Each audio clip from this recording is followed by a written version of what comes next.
Além de todos os problemas de perda de patrimônio, bens, nós ainda ficamos com dívidas impagáveis. Eu sempre digo que tinha gente que ia gostar de ganhar aquele valor na loteria, porque era um prêmio de loteria.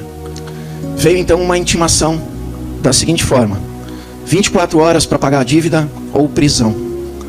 Tinha duas coisas que botavam um homem na prisão.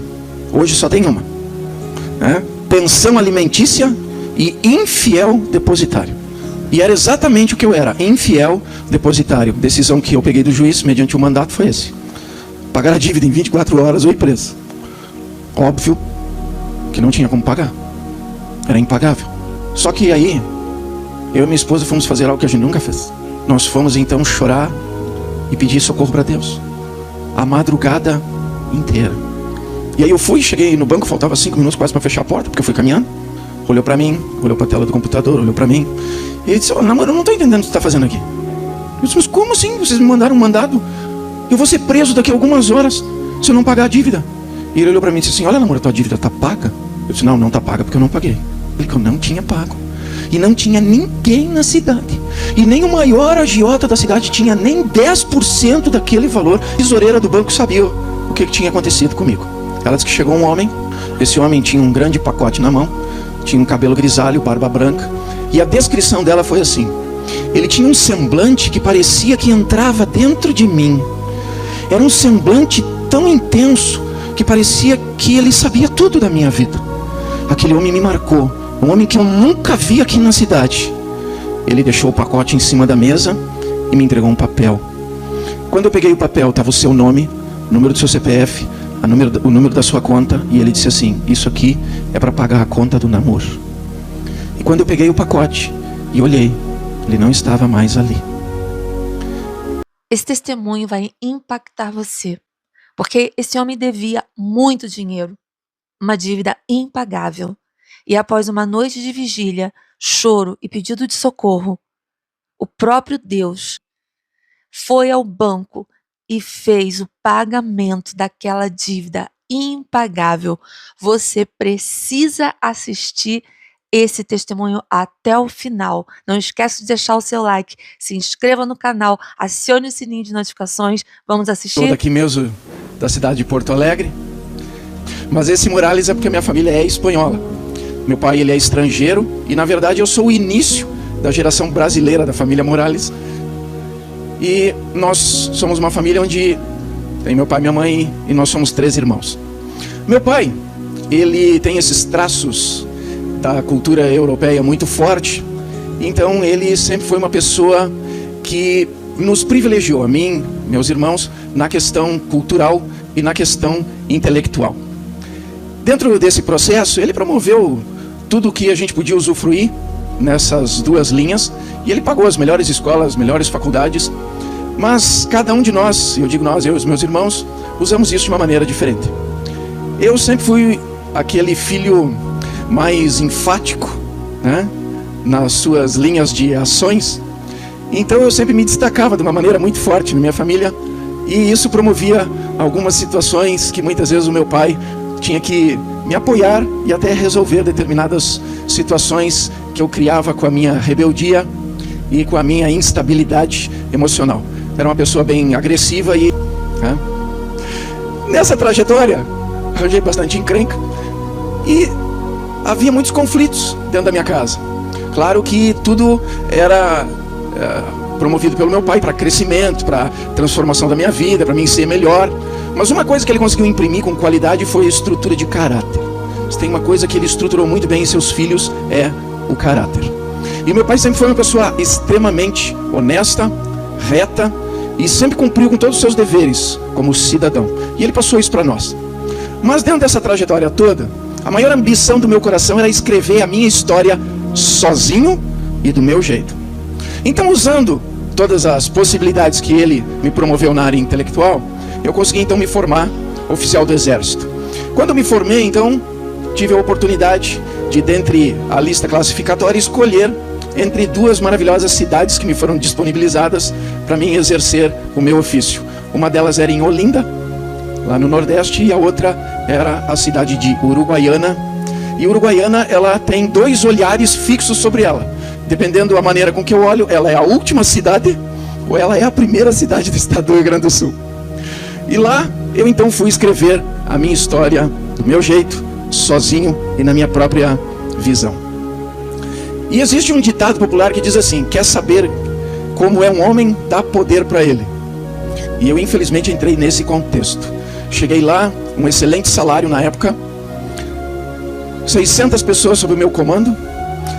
Logo que cheguei, já assumi o subcomando de uma das subunidades da unidade para onde eu fui designado.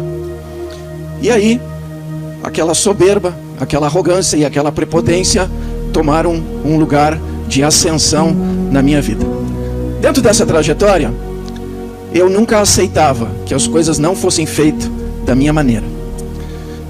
E também com essa questão de ter um posto militar dentro de uma cidade do interior, onde qualquer autoridade era altamente reconhecida e convidada para todos os eventos sociais, políticos da cidade, logo eu me entrosei rapidamente dentro daquela linha em que as pessoas iam me abrindo as portas. Conheci muita gente, me relacionei com muitas pessoas e tinha muitas oportunidades, tendo em vista a minha patente. Nesse período, conheci então a minha esposa, empresária na época. Ela tinha uma empresa na área de importação e exportação, e era uma empresa muito bem sucedida. Uma pessoa que tinha um tino comercial muito forte, muito expressivo. Ela é uma pessoa que sabe fazer negócio. Ela é uma excelente negociadora. Só para você ter ideia, eu nunca compro carro. Eu sempre levo ela junto e o vendedor que se vire com ela, porque ela sempre faz o melhor negócio. Só que naquela época, quando nós nos conhecemos e aí então nos tornamos noivo, eu comecei então a me associar a ela dentro do seu empreendimento e comecei inclusive a aportar recursos financeiros para promover o crescimento. E realmente a gente teve um crescimento muito grande, muito expressivo. Nessa época de ascensão, onde nós tínhamos o convívio social nas altas rodas, nós fomos então convidados para um jantar da Donep. Então, lá no Hotel Glória, o hotel mais famoso da cidade, nos foi então abertas as portas dessa associação. E esse jantar foi um jantar bem peculiar para a minha vida, porque eu, oficial do exército, fiquei sabendo que quem era o preletor da noite era um capitão, e não era um capitão qualquer, era um capitão com brevet de paraquedista e curso de guerra nas selvas. E quem é militar sabe que quem tem esses tipos de curso são os militares mais excelentes dentro, né, do convívio da caserna, como a gente diz. E eu até fiquei meio receoso em negar a participação, tendo em vista que depois podia até ter algumas represárias, inclusive que eu sabia que na lista de convidados estava o general, né, que lá em Uruguaiana tem a 3ª DE, a 3ª Divisão de Exército, e inclusive o general, meu superior máximo, também ia estar presente. Eu e minha esposa então fomos ali, participamos, e aí eu fui surpreendido naquele jantar, onde aquele capitão abriu a vida dele de uma maneira muito clara, e aí ele conta no relato dele que ele planejou a sua morte. E quando aquele homem começou a falar aquilo, planejou a sua morte, eu fiquei olhando para ele. E aí ele começa a fazer uma narrativa de toda a construção daquele objetivo dele, inclusive na montagem do paraquedas, para que não abrisse e ele pudesse ter o êxito naquele intento. E aí eu fico olhando para aquele homem, ouvindo tudo aquilo, e na minha cabeça eu fico imaginando como é que depois ele ia estar ali, no convívio de todos, dentro do quartel, com aquela exposição toda. Mas o que mais me tocou naquele momento foi quando ele disse que algo sobrenatural fez com que o paraquedas abrisse e ele aterrissasse tranquilamente, sem um arranhão, no lugar onde estava designada a área de pouso. Naquele dia eu tive certeza absoluta de que, além dele se expor daquela maneira, ele devia também ser louco. E eu e minha esposa saímos meio revoltados daquele jantar, saímos meio indignados. E eu fiquei pensando, mas com tanto lugar por aí. E aí nós continuamos a nossa vida, e eram muitas viagens, muita festa. Eu tinha um hall de amigos imenso. Tinha muita gente que ia na minha casa e pedia moto emprestada, caminhonete, carro. Era um convívio social maravilhoso. E dentro dessa trajetória toda, sendo eu com o perfil que eu defini agora no início, a minha esposa começou a enfrentar as maiores dificuldades dela dentro da empresa. E as dificuldades dela não eram financeiras, não eram nada que envolvesse a administração da empresa. O problema dela se chamava um só: namoro. Porque a última palavra sempre tinha que ser a minha.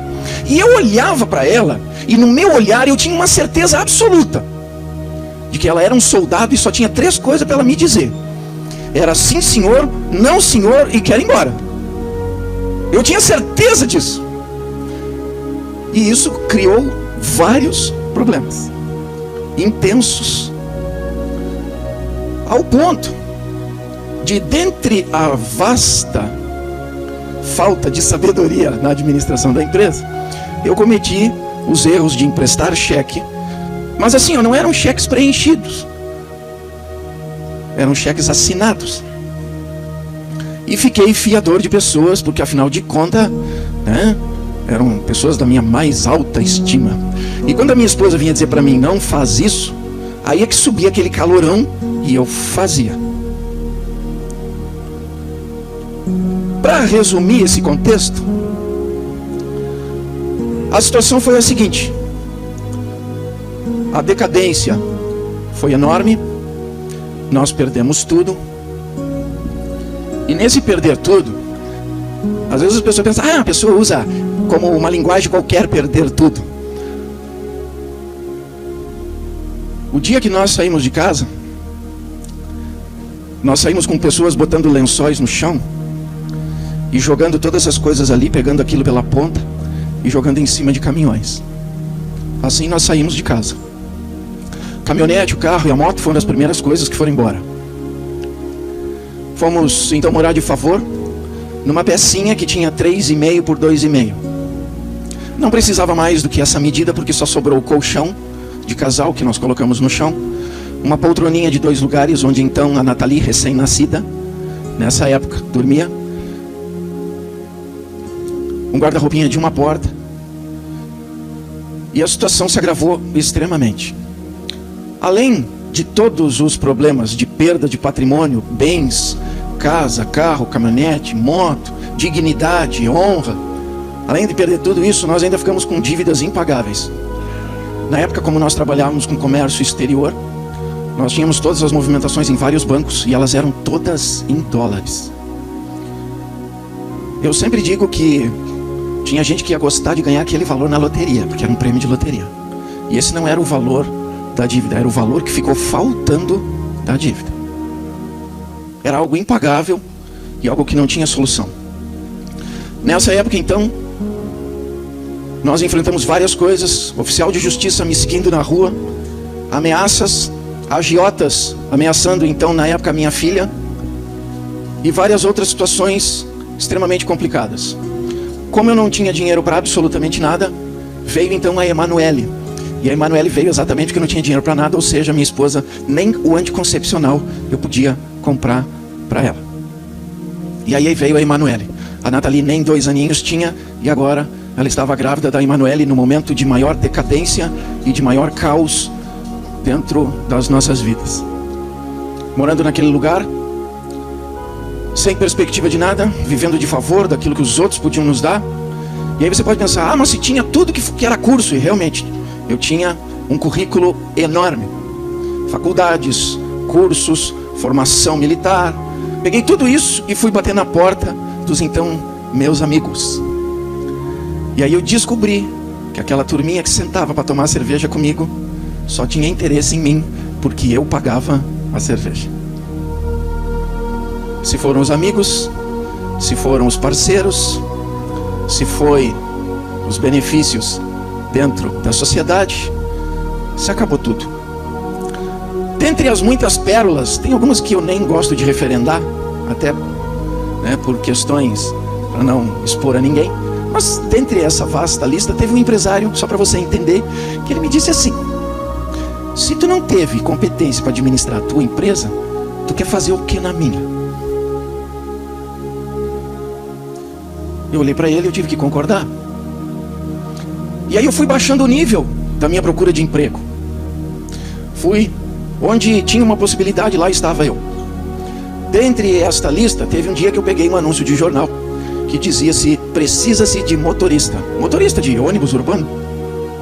Como eu era militar e na época, então, antes de eu dar baixa para trabalhar exclusivamente com a minha esposa na empresa, eu tinha carteira E, que era de transportista de caminhões, carretas e coisas. E aí eu fui lá então para fazer o teste de motorista urbano, porque afinal de contas eu tinha 2 crianças chorando de fome dentro de casa. Só para você entender algumas coisas que se passaram. Eu fui caminhando, porque eu não tinha dinheiro para pegar o ônibus.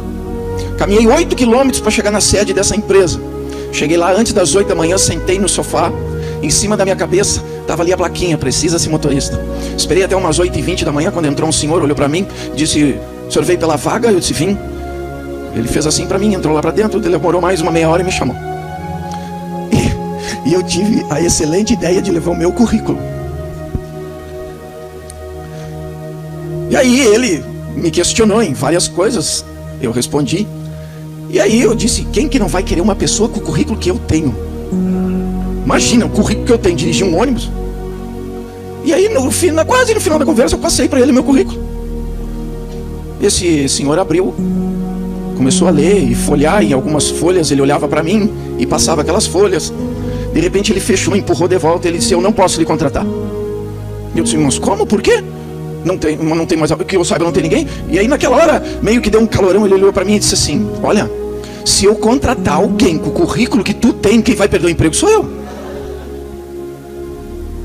Eu juro para vocês, naquele momento eu queria dar uma de Jack Stripador. Eu até mirei o pescoço dele. Para ele podia ser uma simples resposta, para mim era o auge da derrota. E eu saí daquela empresa caminhando e chorando. E no meio do caminho eu ficava tentando pensar o que eu ia dizer para minha esposa, dentre todas as negativas que eu já tinha trazido para ela. E uma das situações mais marcantes nessa trajetória de decadência foi quando eu estava com a Nathalie, caminhando na rua, e eu passei por um mercadinho. E nesse mercadinho uma criança sai abrindo uma balinha. E ela para e puxa a minha calça e me diz: papai, caiu bala. Parece ser uma coisa tão simples, mas um pai responder para uma filha que ele não tem como dar uma bala, eu digo para vocês que emocionalmente e sentimentalmente não é nada fácil. Ainda mais quando ela começa a gritar, chorar, e um monte de pessoas para na rua, e eu começo a ler nos olhos daquelas pessoas que pai que eu era.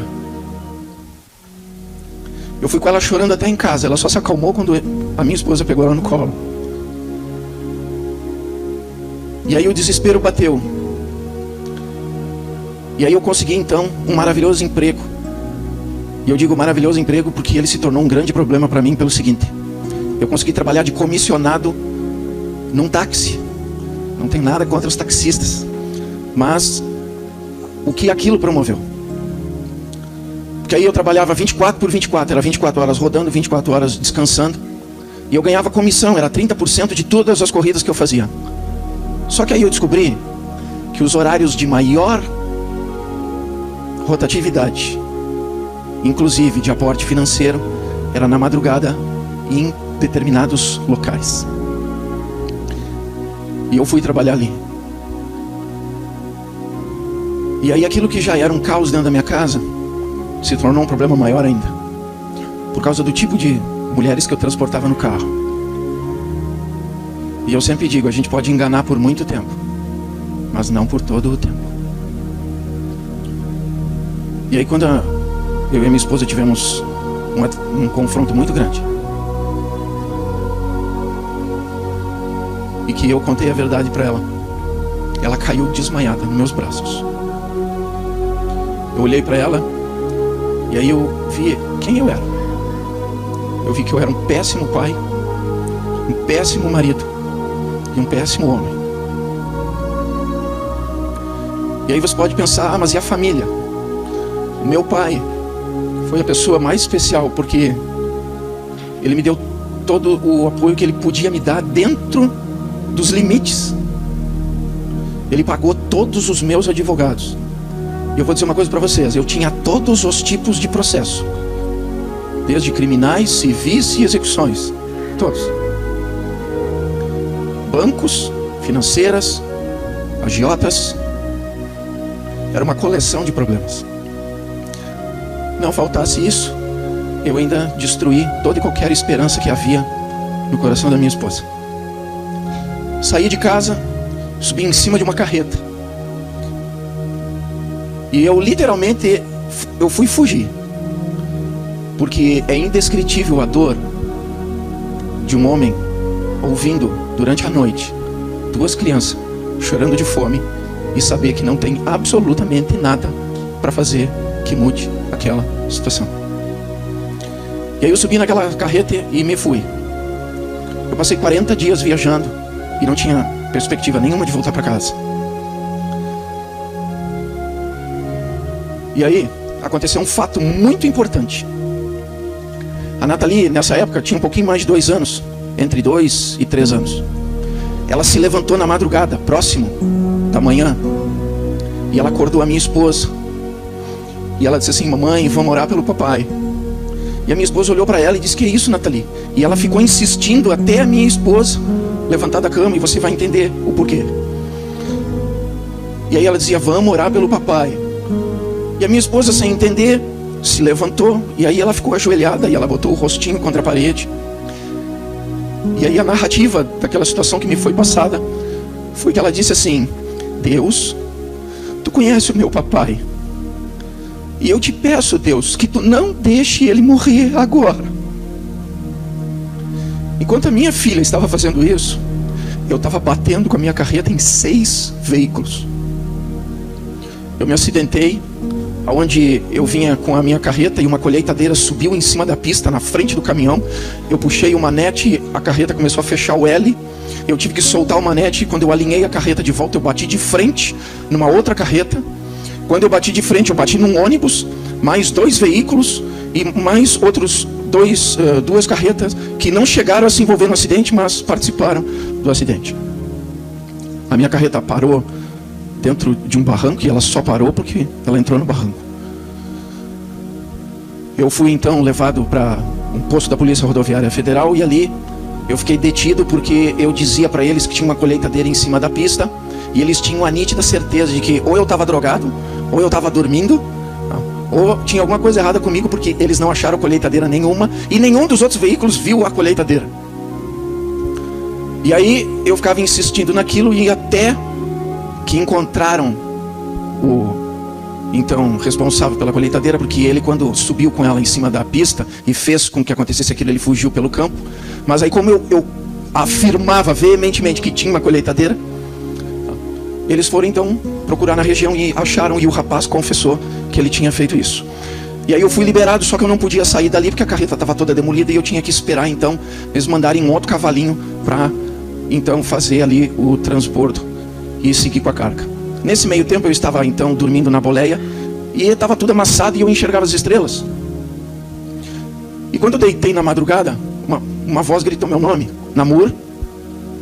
E eu levantei rapidamente, achei que era um dos policiais, e fui olhar na lateral do caminhão. Eu olhei na outra e não tinha ninguém. E aí eu desci do caminhão e fui olhar, e o policial rodoviário estava lá dentro da cabine, a quase 100 metros de onde eu estava. Eu voltei então, deitei de novo e tentei dormir. Enquanto eu tentava dormir, veio aquela voz de novo: Namur. Mas era uma voz suave que entrava e ardia o meu coração. E aí eu levantei rapidamente, dei a volta na carreta, olhei tudo, não tinha ninguém. E aquilo começou a me dar um quebrantamento, uma necessidade de choro. E eu voltei, deitei de novo, e aí aquela voz suave veio de novo. E aí ela disse assim, aquela voz: Namur, se tu tivesse morrido, para onde que tu ia agora?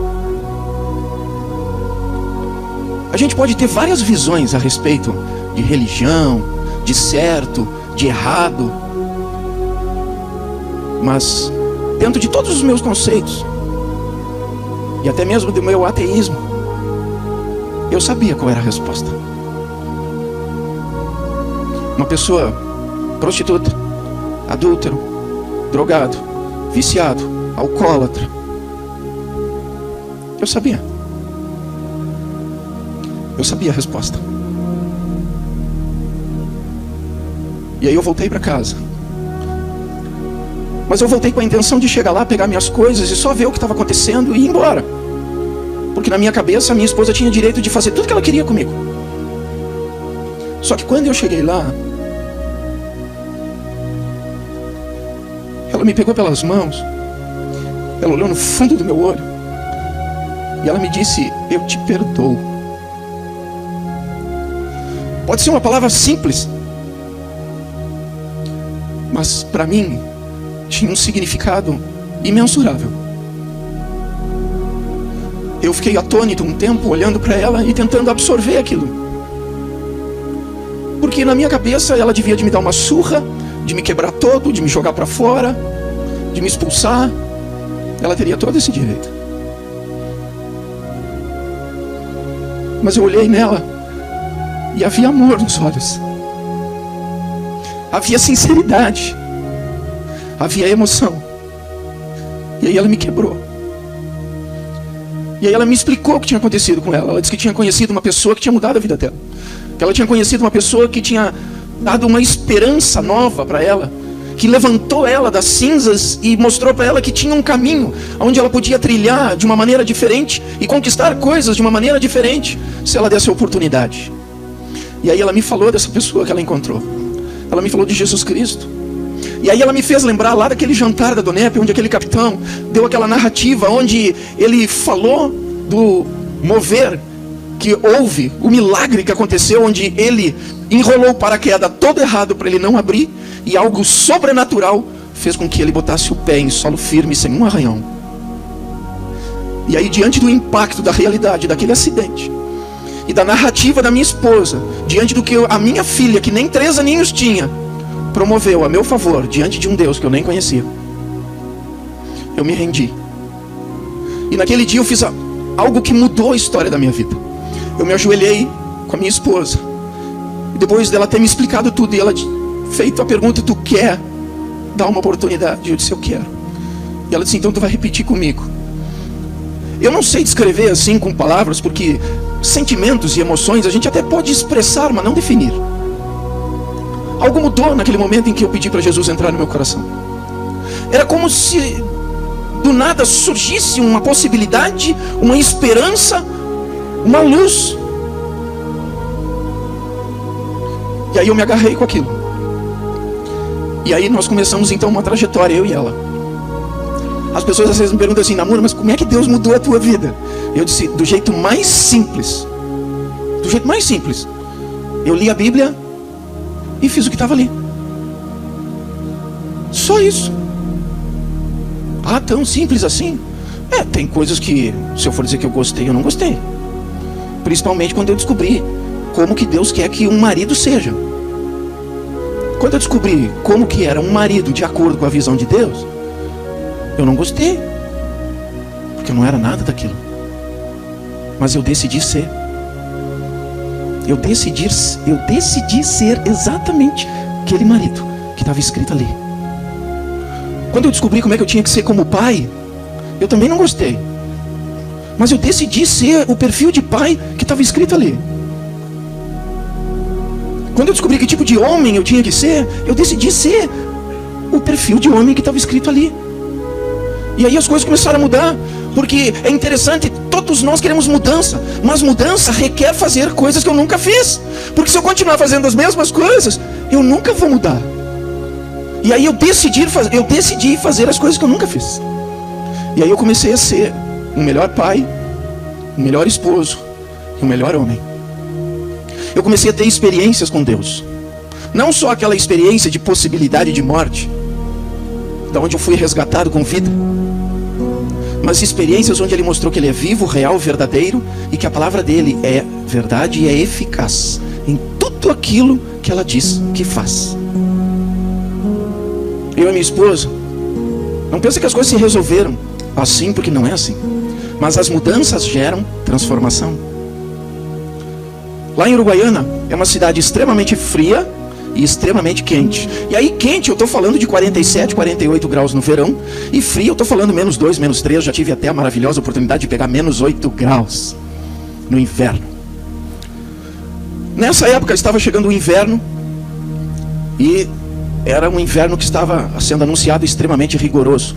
E as minhas filhas, tendo em vista os parcos, os recursos, estavam andando só de fraldinha e de pé descalço. E nós não tínhamos recurso financeiro para nada, até porque, só para você ter uma ideia, depois do episódio da carreta, eu fui então trabalhar ajudando pessoas. E aí eu ganhava, só pelaquela ajuda que eu fazia, era, como a gente diz lá, era biscate, né? Vivia de biscate. Mas aí eu conseguia comprar fralda, eu conseguia trazer um pacotinho de feijão, eu conseguia trazer um pacotinho de arroz, um litrinho de leite, eu conseguia. Só que comprar roupa e calçada era outra coisa. E aí nós aprendemos a orar, coisa que a minha filha de menos de 3 anos aprendeu primeiro do que nós. E nós começamos então a dizer para Deus: Senhor, aqui está escrito assim, assim, assim.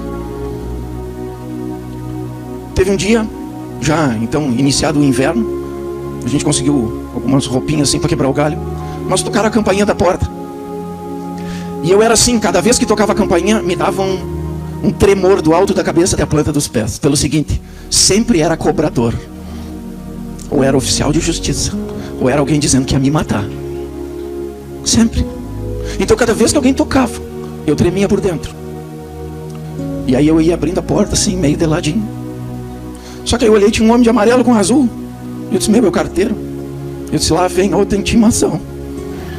Abri a porta, olhei para ele, disse: tem uma encomenda aqui para o senhor. Aí eu olhei, tinha uma caixa enorme nos pés dele.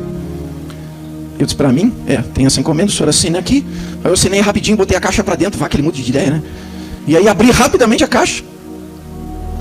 Tinha todo enxoval de inverno para mim, para minha esposa e para minhas 2 filhas. E não era roupa usada, porque nós tiramos etiqueta por etiqueta de cada peça. Deus começou a mover as coisas. Tem um versículo que diz: e o meu Deus, conforme a sua riqueza em glória por Cristo Jesus, há de suprir cada uma das vossas necessidades. Esse era o versículo que eu lembrava a Deus, porque o que eu mais tinha era necessidade. E aí começaram a acontecer coisas, e a gente começou a ver Deus trabalhando. E a primeira coisa que Ele restaurou fui eu mesmo, porque o ser humano, ele tem problema com perdão, mas tem problema maior ainda em perdoar-se a si mesmo.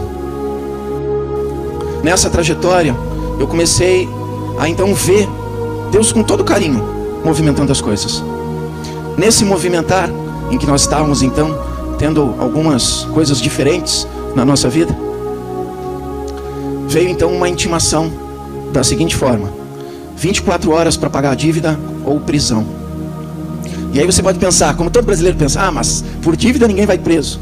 É verdade, mas quem é da área jurídica sabe que até uns 10 anos atrás tinha 2 coisas que botavam um homem na prisão.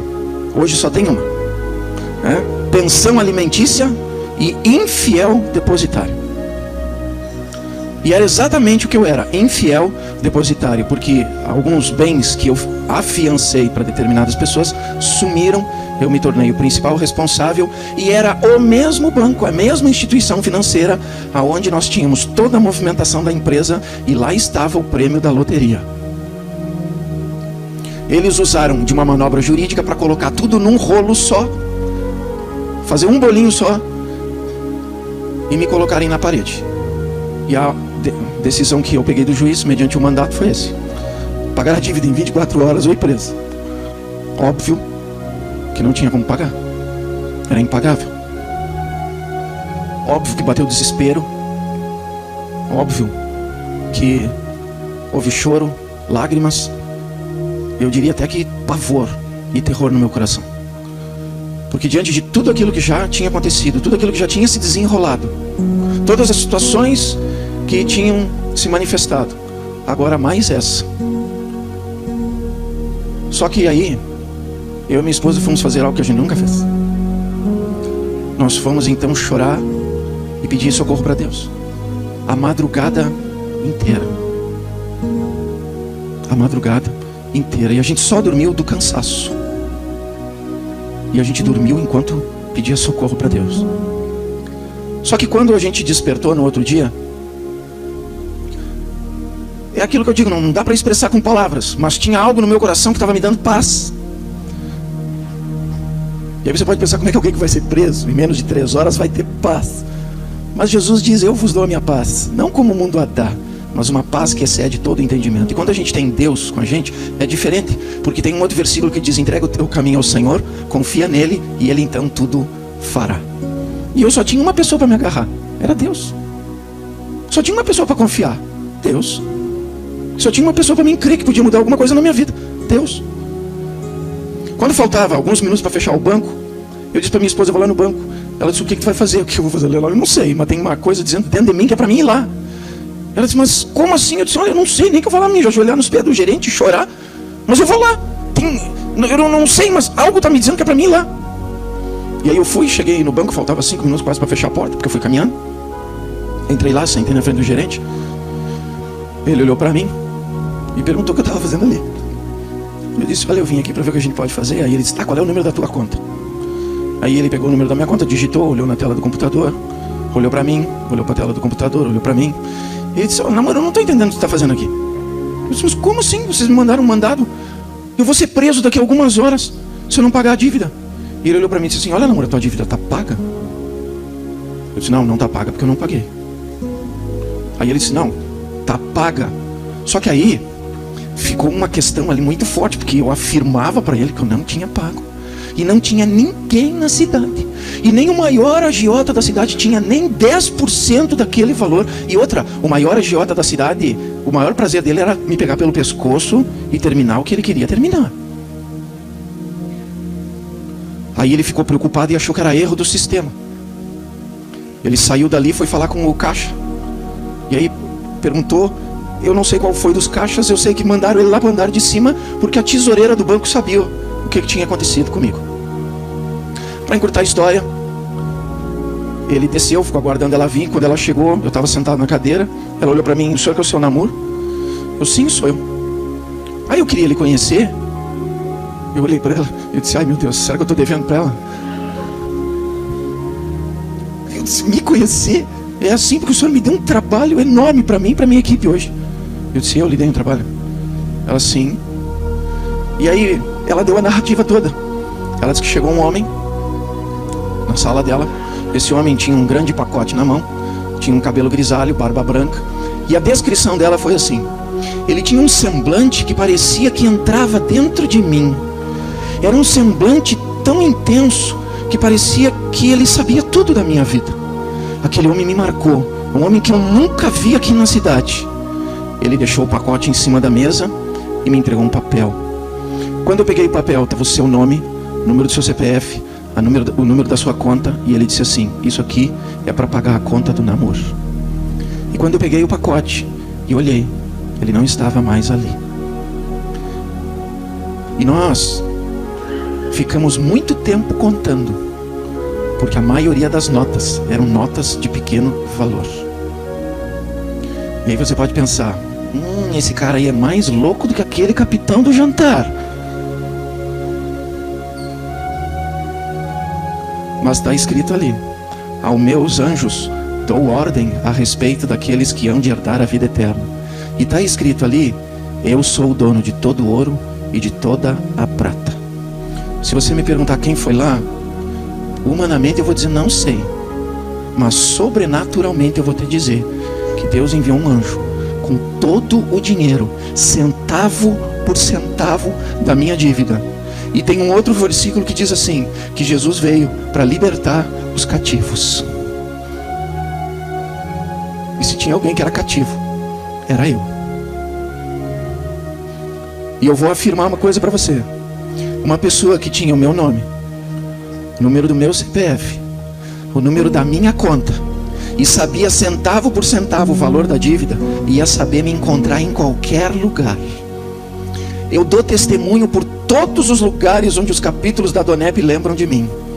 Até hoje, ninguém se apresentou como credor. Teve uma vez que eu estava num jantar da Donep, em Criciúma, e o dono do jornal, Jornal de Cri, Jornal de Criciúma, estava sentado na mesa. Ele fez um desafio comigo. Ele me disse assim: namoro, essa história é verdade? Eu disse: se não fosse eu não contaria. Ele disse: tu escreve essa história no jornal? Eu disse: escrevo. Então eu vou publicar. Aí eu disse para ele: só que tem o seguinte: eu faço o texto e tu edita exatamente o meu texto, senão não te dou a história. Porque, com todo respeito, você sabe como é que é repórter, né? Eu disse: pode me dar aqui. Eu mandei para ele por e-mail. E eu quero dizer uma coisa para vocês: ele não me deu um pedaço da página, Ele botou a minha foto no meio e ele colocou a página toda do jornal, exatamente como eu narrei. Até em canal de TV já dei essa entrevista, sabe por quê? Porque esta é a minha verdade com Deus. E eu afirmo, e posso afirmar em testemunho vivo, porque eu estou aqui, de que Ele mudou a história da minha vida. Eu conheci um Jesus que salva, um Jesus que cura, um Jesus que liberta, um Jesus que muda histórias de vida, e um Jesus que faz milagres. O meu casamento é um milagre. As minhas filhas hoje, as duas estão na faculdade de Direito. A minha esposa faz faculdade de Psicologia. Sou comendador, porque até isso Deus faz, porque Ele pega os humilhados e exalta. Eu digo para minha esposa, quando eu morrer eu estou tranquilo, já pode até ter um nome de rua comigo. Comendador. E aí você pode pensar, mas até onde Deus foi com isso? Deus fez loucuras. Todo mundo aqui pode não conhecer pessoalmente um agiota, mas todo mundo conhece perfil de agiota. Vou contar só um dos casos que foi o mais facinho, vamos dizer assim, mais facinho de resolver, porque Deus foi na frente. A maior dívida era com esse. Eu e minha esposa oramos, falamos com Deus, colocamos a situação para Ele, e aí Deus foi movendo as coisas. Ah, mas então tu já tinha dinheiro? Vou explicar para você como é que eu já tinha dinheiro. Chego um dia em casa cansado, e a minha esposa está me esperando com um jornal de alguns dias, onde dizia assim, concurso da Justiça Federal. E as inscrições se encerravam naquela mesma semana, se encerravam na sexta-feira. Eu olhei, ela toda feliz, com os olhinhos brilhando, me mostrando aquilo ali. E eu disse para ela, mas como que eu vou fazer um concurso? Ela disse, eu creio que Deus colocou esse jornal na minha mão, e se foi Ele que colocou, Ele vai fazer tudo que tem que ser feito. A minha esposa sempre me impulsionou na fé. E eu disse, então vamos fazer um propósito. Se realmente isso é de Deus, Ele vai ter que colocar para mim o valor da inscrição, vai ter que me dar todas as apostilas, vai ter que pagar todas essas viagens aí, porque o concurso, eu morava em Uruguaiana e o concurso era em outro lugar. E se Deus fizer tudo isso, nós oramos. Sexta-feira estou saindo de casa, caminhando na rua, e vem um rapaz na minha direção. E ele veio vindo na minha direção e ele me olhava fixamente, e aí já começou aquele tremor. E eu disse, é para mim. E aí ele chegou bem perto de mim, e eu disse, e agora? Quem me poderá defender? Ele ficou um tempo sem falar nada. Namor? Eu, sim, namor. Deus me disse para mim entregar isso aqui para ti. Eu disse, mas quem é tu? Ele disse, olha, eu vinha, Deus falou comigo, disse que era para mim entrar nessa rua, dobrar aqui, que eu ia encontrar uma pessoa que estava assim, assim, assim, com essa roupa que tu tá, e que o teu nome era Namor. Ele me abraçou, ele falou palavras no meu ouvido, e ele foi embora. Fiquei olhando para ele, segurando aquele envelope. Quando eu abri o envelope, estava o dinheiro exato da inscrição do concurso. Aí eu fui correndo para minha casa e fui lá, contei tudo para minha esposa. Ela disse, mas tu correu pro lado errado, vai lá no banco. Eu fiz a inscrição. Deus proveu todas as passagens, todas as estadias, tudo o que eu precisei. 3.856 candidatos para 4 vagas. Eu fui exatamente o 4º lugar.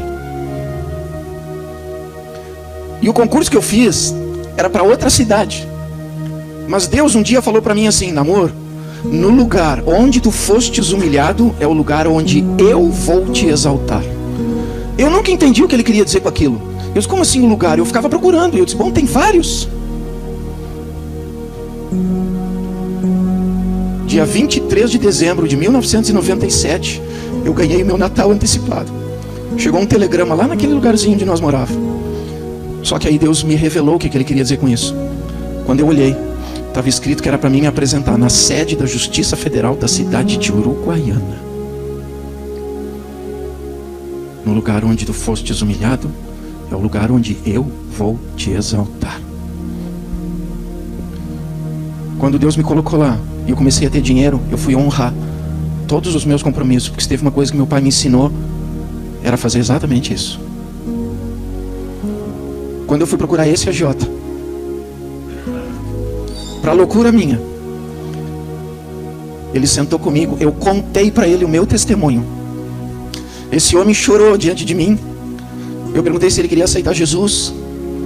Ele me olhou naquele momento, parou para pensar um pouco. Aí ele me disse que ainda não estava preparado para aquilo tudo.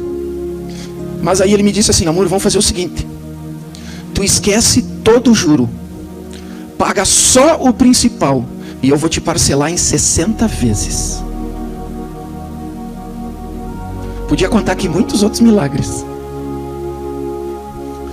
mas eu digo que o milagre maior, entre todos os títulos que os homens podem ter me dado, o mais precioso é eu poder dizer que eu sou filho de Deus.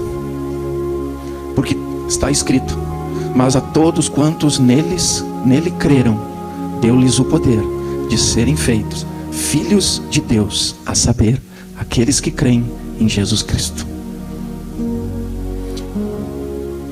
Eu nunca conheci. Meu pai me levou em várias religiões, mas eu nunca conheci Deus como eu passei a conhecer naquele dia, naquele quarto, ajoelhado naquele colchão, segurando as mãos da minha esposa. E eu posso dizer minha esposa, porque nós estamos fazendo 22 anos de casamento. E Deus até aqui tem nos sustentado, tem nos honrado. E nós temos vivido com excelência.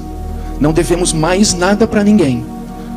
Porque em 2009 eu queimei a última promissória que faltava. Eu e a minha esposa chorando, agradecendo a Deus, porque era a última. Nós pegamos ela, queimamos e ficamos olhando subir a fumaça e dizendo: Senhor, muito obrigado, porque tu me transformou como homem, como pai, como marido. A minha vida foi completamente mudada por uma decisão e uma oração. Eu não sei como é que está o teu casamento, não sei como é que está a tua vida financeira, não sei como é que está o teu interior, não sei como é que está a tua expectativa de vida, mas eu posso te dizer: esse Jesus que entrou no meu coração pode mudar a tua história. Ele pode fazer como fez comigo, te entregar uma página em branco, limpinha, colocar a caneta na tua mão e dizendo: amor, começa a escrever de novo. Um dia eu escrevi essa história com a minha própria mão, mas quando eu escrevi com a mão de Deus, tudo mudou. E eu estou aqui nessa noite como um testemunho dessa verdade. Eu não sei qual é a tua expectativa que está aqui hoje. A minha, naquele meu primeiro jantar da Donep, era bem complicada. Deus hoje está dizendo: estou na tua porta batendo. Se tu abrir, vou entrar e vou fazer coisas que o teu olho nunca viu, que o teu ouvido nunca ouviu, que jamais desceu ao teu coração, porque eu sou Deus no céu e sou Deus na terra. Se você quer dar essa oportunidade para Deus imprimir na tua vida um testemunho de mudança, talvez do teu casamento, um testemunho de mudança, talvez da tua vida emocional, tua vida sentimental, talvez da tua vida financeira, talvez por causa de uma doença ou de uma enfermidade que você está desesperançoso, eu estou te oferecendo. E se você quiser, assim como ele entrou em mim, vai entrar em você. E a folha branca e a caneta vai ser entregue na sua mão.